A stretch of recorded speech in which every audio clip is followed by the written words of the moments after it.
Rolando Grandi, qui est un International and Thematic Fund Manager, qui est responsable donc pour les fonds internationaux et thématiques de la financière de l'échiquier. Bienvenue Rolando. Vous m'entendez? Alors, on vous entend pas, nous. Ah, Est-ce que voilà, peut-être vous m'entendez mieux voilà, maintenant. Bonsoir. ça marche mieux? Et donc, on va parler avec vous d'une thématique. On s'était croisé il y a quelque temps déjà sur une thématique intelligence artificielle, hein, si mes souvenirs sont bons. Tout à fait, oui. Bon, et on va parler aujourd'hui des ce que vous appelez les champions, enfin les next leaders mondiaux. C'est quoi la définition pour la financière de l'échiquier des next leaders?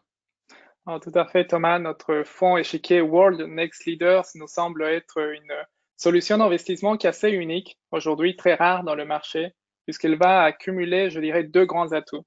D'une part, nous sommes sur une stratégie multithématique, donc on investit sur plusieurs thématiques que nous pensons, que nous considérons être comme des thématiques d'avenir, mais en Par plus, vous exemple, l'avez remarqué, par exemple, il y en a plein, on a plus de 10 thématiques. Je vais parler d'abord des thématiques plutôt technologiques, puisqu'on est tous dans une transformation digitale de l'économie et de la société, donc l'intelligence artificielle, l'automatisation, la cybersécurité, le cloud, mais aussi ce qui fait la beauté de ce fonds, c'est qu'on a d'autres thématiques, comme par exemple la santé, avec le séquençage de l'ADN, l'édition génétique. On va retrouver la télémédecine aussi, qui était énormément plébiscitée en cette année si particulière du Covid, ou encore, vous parliez des investissements verts, les énergies renouvelables, avec des acteurs comme Voltalia. Vous me demandiez qui sont ces next leaders. Voltalia, une société française, actionnariat familial, très présente sur les énergies solaires et éoliennes, par exemple. donc ça c'est une première caractéristique multithématique. La deuxième caractéristique, C'est que nous sommes, pour une fois, je dirais, en fond multithématique, mais qui va être GAFAM free. Donc, on n'a pas de c'est Facebook, quoi on n'a GAFA? pas de Google. Exactement. Après le Il n'y a pas de gluten free, on chiffre. a. Alors, ce qui est intéressant, c'est, je dirais, c'est que alors, ces entreprises sont très belles, les Facebook, Google, Amazon, nous, on les trouve extrêmement attrayantes, mais vous les avez déjà. L'épargnant les a déjà en portefeuille. Ce qu'on veut amener, c'est finalement ces futurs champions, ces futurs leaders de notre économie. Qui n'a pas envie d'investir dans le prochain Google, dans le prochain Facebook et faire finalement ce parcours de création de valeur qui nous semble assez spectaculaire d'une entreprise qui démarre, on va dire, sur une taille, on n'est pas non plus sur les microcaps, on est sur des entreprises qui ont déjà un business model, qui ont déjà des clients, qui ont fait un peu leurs épreuves, mais qui se trouvent finalement dans le point d'inflexion de leur développement à l'international avec justement ces méga tendances comme fonds qui les aident à se développer. Alors la question qui arrive ensuite, c'est comment est-ce que vous les repérez, ces futurs Google, ces futurs Facebook ou Amazon? Je dirais qu'il y a un travail qui va cumuler deux approches. Une première approche qui est plutôt, c'est positionner en imaginant quel est le monde dans 30 ans. 2030, qu'est-ce qu'on va voir autour de nous? On va voir probablement des voitures autonomes. On va voir de la logistique. Ma livraison, ça sera peut-être pas une personne qui m'amène mon colis, ça sera peut-être un drone. Puis des paiements digitaux. Peut-être on va utiliser plutôt des crypto-monnaies, la blockchain, le mix énergétique des démons. Donc, c'est être dans une réflexion permanente de comment va être l'économie, la société, la technologie dans 10, 20, 30 ans et donc faire ces rétro-planning pour identifier les acteurs aujourd'hui qui arrivent avec ces promesses technologiques.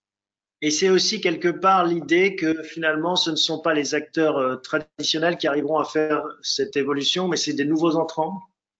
Généralement, ça va passer par ces nouvelles entreprises un peu plus innovantes, un peu plus dynamiques, pour qui finalement passer des 1 million de chiffre d'affaires à 100 millions, c'est plus différenciant qu'une entreprise qui a déjà 10 milliards de chiffre d'affaires et qui va chercher à gagner 10 millions de plus. Donc, on veut finalement être sur toute cette partie de l'économie de ces entreprises un peu innovantes, un peu intéressantes, qui se développent finalement dans ces méga tendances.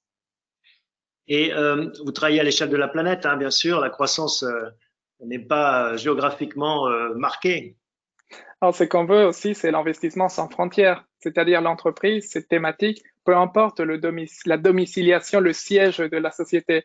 On est sur des sociétés qui sont présentes aux États-Unis, qui sont présentes en Europe, énormément d'investissements qui se portent en Chine, qui nous semble être un pays extrêmement dynamique sur toutes ces tendances démographiques, urbanistiques, avec l'urbanisation qui continue. À peine on l'oublie, mais en Chine, on est à peine à 60% d'urbanisation, passer à 80% pour atteindre le même niveau que des villes et pays occidentaux, il signifie plus de 500 mégavilles qui vont être construites en Chine. Donc, on est dans toute cette réflexion permanente et identifier finalement ces acteurs partout dans le monde. L'Amérique latine aussi, avec des investissements, par exemple, au Brésil, dans les paiements digitaux. Bon, on imagine que vous défendez aussi cette zone géographique. Vous nous avez donné l'eau à la bouche. Est-ce qu'on peut avoir des exemples, des pépites que vous avez en portefeuille que vous pouvez nous faire découvrir? Vous avez parlé de Voltalia, mais peut-être encore d'autres. Oui, avec grand plaisir, parce que je pense que ce qui fait la beauté de cette stratégie, ce sont ces entreprises-là. Les méga tendances, on les comprend, mais comment finalement on retrouve des acteurs dans ces thématiques? Je vais vous parler d'une part d'une société qui, moi, me plaît beaucoup dans la santé, qui est la société WuXi Biologics, société chinoise qui développe aujourd'hui tout un savoir-faire pour faire de la recherche fondamentale sur des molécules et des nouvelles thérapies de santé.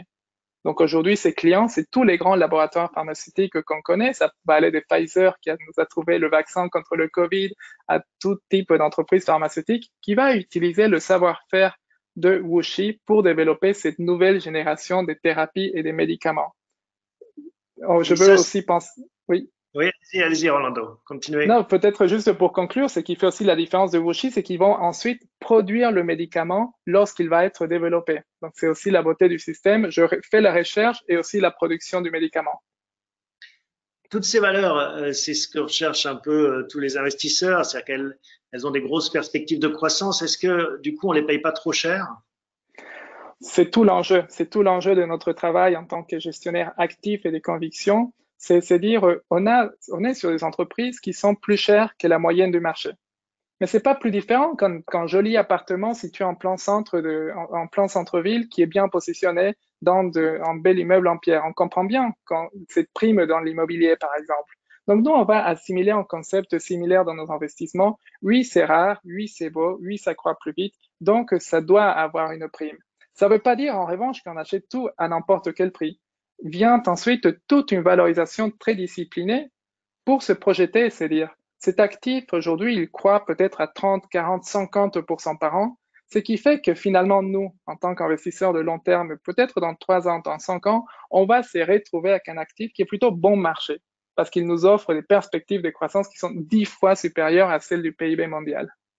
Alors, à propos de performance, est-ce qu'on peut citer la performance de ce fonds World Next Leader de l'échiquier?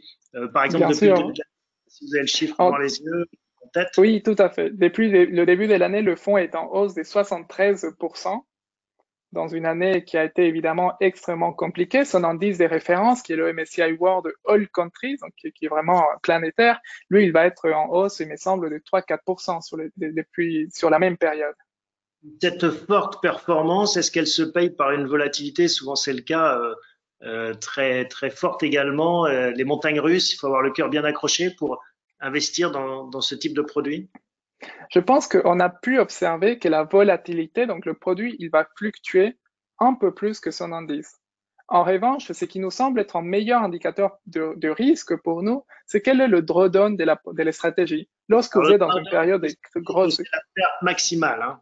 Exactement, exactement, la perte maximale. Et finalement, cette année était une année spectaculaire pour mettre vraiment en test la résilience d'une stratégie. On a vu des stratégies qui ont été plus résilientes et d'autres moins. Et la nôtre, finalement, si on décompose l'année sur des phases haussières qu'on a vues en début d'année, puis cette grosse phase de baisse qu'on a connue sur les marchés, puis le rebond qu'on connaît depuis avril, la stratégie, elle a fait mieux que son indice à chaque étape. Marché porteur, marché baissier, et c'est ça qui nous indique que finalement qu'il y a une diversification dans le portefeuille qui amène finalement de la résilience.